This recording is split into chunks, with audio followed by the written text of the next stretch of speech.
Alright, I'm calling the best album of this decade. I don't need to see the next 5 years out. For me, this cannot be knocked from the top place.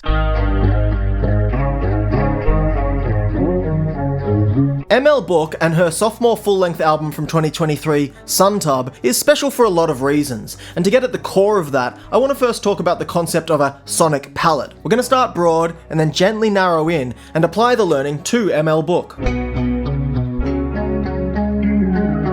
So arguably, all musical artists have their own distinct sonic palette.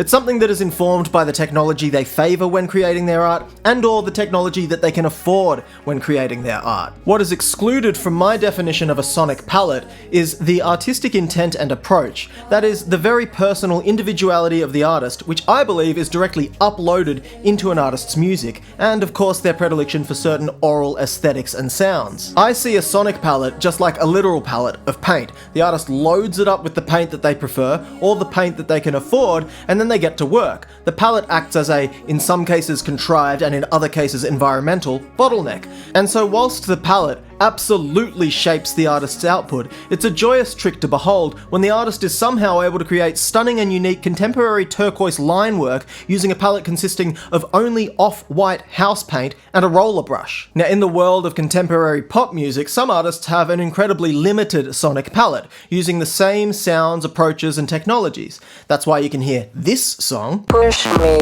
and then just touch me, till I can get my satisfaction. And then hear these songs, what's inside of me, no matter what you do, I wanna touch yourself. And be like, oh, this sounds like Benny Benassi.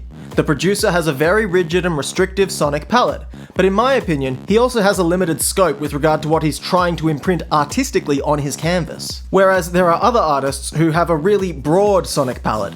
They have the budget and proclivity to experiment with all kinds of colours, tools, and technologies. When the artist has this kind of uninhibited access to every tool in the shed, they need to lean harder on their personality, perspective, and individuality to communicate the unifying factor that ties together their body of work. And when this is done effectively, it means you can hear this song, and then hear, I don't know, this song,